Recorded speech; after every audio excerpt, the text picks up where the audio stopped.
ಹುಟ್ಟು ಹಬ್ಬದ ಸಂಭ್ರಮದಲ್ಲಿದ್ದ ನಟ ನೆನಪಿರಲಿ ಪ್ರೇಮ್ಗೆ ಬಿಗ್ ಶಾಕ್. ಸ್ಟಾರ್ ನಿರ್ದೇಶಕಿಯಿಂದ ಗಂಭೀರ ಆರೋಪ, ಲವ್ಲಿ ಸ್ಟಾರ್ಗೆ ಕಾನೂನು ಸಂಕಷ್ಟ.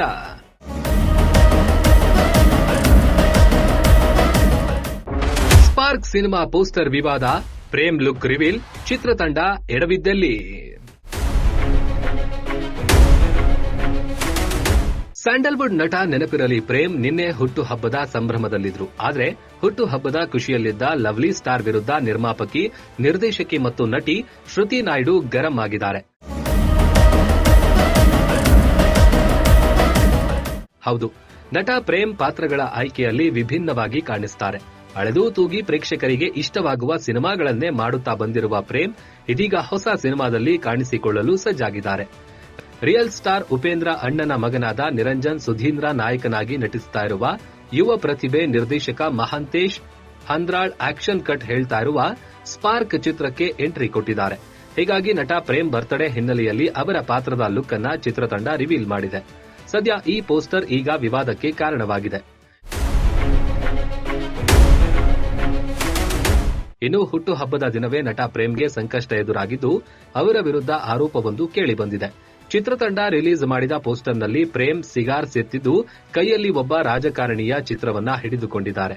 ಅದಕ್ಕೆ ಸಿಗಾರ್ನಿಂದ ಬೆಂಕಿ ನೀಡುತ್ತಿರುವ ಚಿತ್ರ ಪೋಸ್ಟರ್ನಲ್ಲಿದೆ. ಅನುಮತಿ ಇಲ್ಲದೆ ರಮೇಶ್ ಇಂದಿರಾ ಫೋಟೋವನ್ನ ಚಿತ್ರತಂಡ ಬಳಸಿದೆ. ಅಲ್ಲದೆ ಪೋಸ್ಟರ್ನಲ್ಲಿ ರಮೇಶ್ ಇಂದಿರಾ ಭೀಮಾ ಚಿತ್ರಕ್ಕೆ ತೆಗೆಸಿದ್ದ ಫೋಟೋ ಹಿಡಿದು ಪೋಸ್ಟ್ ಕೊಟ್ಟಿದ್ದಾರೆ. ಹೀಗಾಗಿ ಸ್ಪಾರ್ಕ್ ಸಿನಿಮಾ ತಂಡದ ವಿರುದ್ಧ ಶ್ರುತಿ ನಾಯ್ಡು ಬೇಸರ ಹೊರ ಹಾಕಿದ್ದಾರೆ. ಈ ಬಗ್ಗೆ ಸೋಷಿಯಲ್ ಮೀಡಿಯಾದಲ್ಲಿ ಪೋಸ್ಟ್ ಹಂಚಿಕೊಂಡ ಅವರು, ಈ ಚಿತ್ರ ತಂಡದವರು ಅನೈತಿಕವಾಗಿ ನಡೆದುಕೊಂಡಿದ್ದಾರೆ. ಪತ್ರಿಕೆಯ ಕಟಿಂಗ್ನಲ್ಲಿರುವ ಈ ಚಿತ್ರವನ್ನ ನಟನ ಅನುಮತಿ ಪಡೆಯದೆ ಪೋಸ್ಟ್ ಮಾಡಿದ್ದಾರೆ.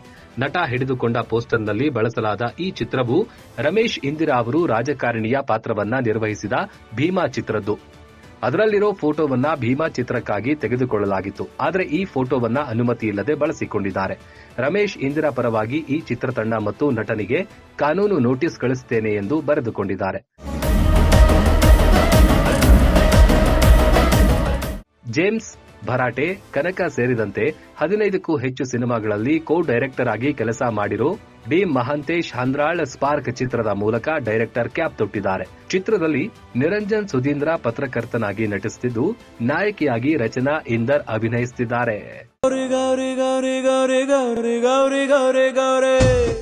ಎಂಟರ್ಟೈನ್ಮೆಂಟ್ ಬ್ಯೂರೋ, ಜನಶಕ್ತಿ ನ್ಯೂಸ್, ಬೆಂಗಳೂರು.